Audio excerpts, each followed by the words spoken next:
Welcome students, हम बात करेंगे फाइंडिंग डोमेन और रेंज ऑफ फंक्शंस। और हमारा जो क्वेश्चन है उसमें अगर आप देखें तो इसमें F of X is equal to X square, ये हमारे पास एक फंक्शन है। अब सबसे पहले हमें ये बात पता होनी चाहिए कि डोमेन और रेंज क्या होती है। फंक्शन, ये बात हम जानते हैं, एक प्रोसेस का नाम है, ठीक है।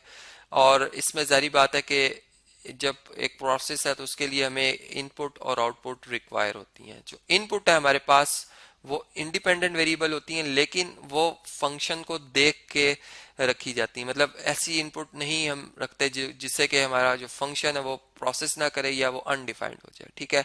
तो इनपुट जो कि इंडिपेंडेंट वेरिएबल है वो डोमेन के एलिमेंट्स कहलाते हैं, ठीक है। यहाँ पर मैं डोमेन लिख भी देता हूँ, ठीक है जी। और जो आउटपुट हमें मिलती है, जो रेंज, जिसे हम के रेंज कहेंगे, ठीक है, ये डिपेंड कर रही होती है कि आप इनपुट क्या रख रहे हैं, ठीक है। तो ये हमारे पास क्या है जी, रेंज है। तो इसी लिहाज से अब ये हमारे जो फंक्शंस हैं, हमने इनकी इनपुट और आउटपुट को देखना है। जैसे फर्स्ट फंक्शन के हवाले से अगर मैं बात करूं तो इसमें एफ ऑफ एक्स जो है वो एक्स स्क्वेयर है। मतलब ये फंक्शन, इसकी क्या कारकर्दगी है या इस फंक्शन का क्या ऑब्जेक्टिव है, अगर हम इसको देखें कि आप अगर फर्ज करें, यहाँ पर चले मैं एक सेट बनाता हूँ जिसमें कि मैं प्री इमेजेस रखूंगा इस फंक्शन के, और यहाँ पर मैं इसके इमेजेस रख रहा हूँ, ठीक है। तो आप ये देखें कि इसमें अगर मैं कोई नेगेटिव नंबर पुट करता हूँ, ठीक है, फर्ज करें चले -2 में लिखता हूँ, तो इसका जो इमेज आएगा वो क्या आएगा जी, 4 आएगा। मतलब एक तो उसका साइन पॉजिटिव हो गया और उसको उसी नंबर से आपने एक दफा मल्टीप्लाई भी कर दिया, ठीक है, वो इंक्रीज हो गया। ये इस फंक्शन का ऑब्जेक्टिव है इसमें, ठीक है जी। इसे मैं डी कह देता हूँ फॉर डोमेन एंड आर कह देता हूँ फॉर रेंज। और इसी तरीके से अगर मैं इसमें फर्ज करें -1 लिखता हूँ तो मुझे रेंज में क्या मिलेगा, 1। मैं +1 लिखता हूँ, मुझे रेंज में +1 ही मिलेगा, एंड सो ऑन। तो इसी तरीके से ये फंक्शन जो है वो परफॉर्म कर रहा है। तो यहाँ से हमें फिर पता चला कि जो हमारे पास इस फंक्शन की डोमेन बनेगी, ठीक है, ऑफ एफ फंक्शन, वो क्या बन रही है, वो set of all real numbers बन रही है। तो इसलिए मैं उसे एक इंटरवल फॉर्म में भी लिख सकता हूँ जो कि एक ओपन इंटरवल है। इसमें -इन्फिनिटी और पॉजिटिव इन्फिनिटी शामिल नहीं है, ठीक है, चूंकि वैसे भी एक नंबर्स नहीं होते, सिंबल है जो इंडिकेट करते हैं कि इंक्रीज कर रहा है नंबर, एक्सटेंड होता जा रहा है। और इसी तरीके से अगर मैं यूं बात करूं कि ये जो डोमेन ऑफ एफ है, अगर मैं इसे सेट फॉर्म में लिखूं तो मैं इसे आर लिखूंगा, set of all real number, descriptive form बन गई इसकी, ठीक है, ठीक है। यानी अगर मैं set of all real numbers लिख रहा हूँ और अगर मैं खाली आर लिख रहा हूँ तो ये भी एक हमारे पास रिप्रेजेंटेशन है कि हमने इसको आर सेट की फॉर्म में लिखा।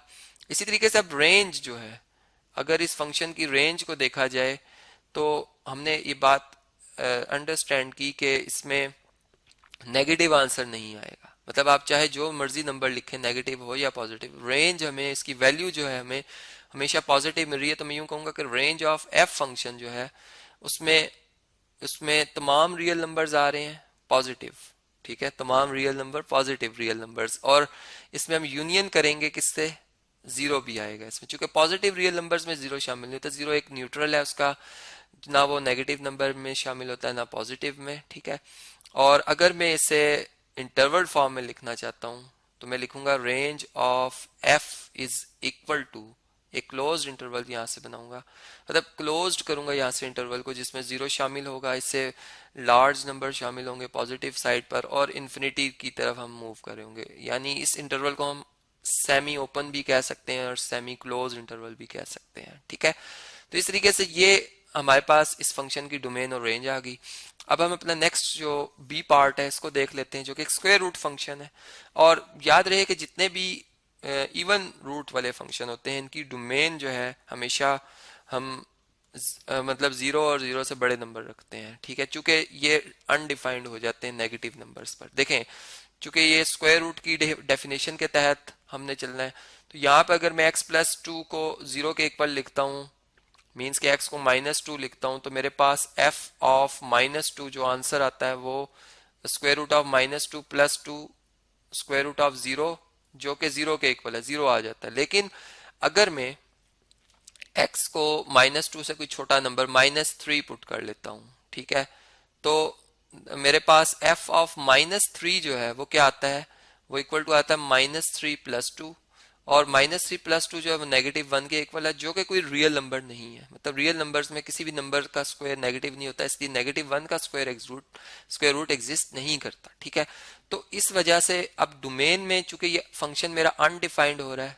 अनडिफाइंड हो रहा है, कहाँ पे जाके अनडिफाइंड हो रहा है, व्हेन वी सिलेक्ट कर लें, सेलेक्ट x लेस देन -2। ठीक है, -2 पे तो डिफाइंड है, लेकिन -2 से छोटे नंबर पर ये अनडिफाइंड हो रहा है। ठीक है, तो इसका मतलब कि जो डोमेन बनेगी, domain of this f function, वो हमारे पास -2 तो शामिल होगा। ठीक है, उससे बड़े नंबर -1 भी हो सकता है, 0 1 2 3 4 एंड सो ऑन, लेकिन उस -2 से जो छोटे नंबर है वो शामिल नहीं होंगे। ठीक है, इसी तरह मैं इसे इंटरवल फॉर्म में भी मतलब इसे सेट फॉर्म में इस तरह से भी लिख सकता हूँ कि domain of f is equal to R all positive real numbers union एक इंटरवल लूंगा जिसमें -2 to 0 ये एक इंटरवल के नंबर्स, चूंकि हम जानते हैं कि दो कोई से भी रियल नंबर्स के दरमियान इनफाइनाइट रियल नंबर एग्जिस्ट करते हैं, तो ये सेट या ये ऊपर वाला इंटरवल एक ही बात को रिप्रेजेंट करें, जिसे हम नंबर लाइन पर अंडरस्टैंड कर सकते हैं। ठीक है जी, और इसी तरीके से जो रेंज है हमारे पास इस f फंक्शन की, ये क्या आएगी, देखें इसमें अगर आप देखें तो जो वैल्यूज आ रही थी, हमने देखा कि हम चूंकि -2 मिनिमम से स्टार्ट कर रहे हैं, तो हमें -2 पे आंसर मिलता है 0। जब -1 लिखता हूं तो +1 मिलता है, जब 0 लिखता हूं तो +2 स्क्वायर रूट मिलता है।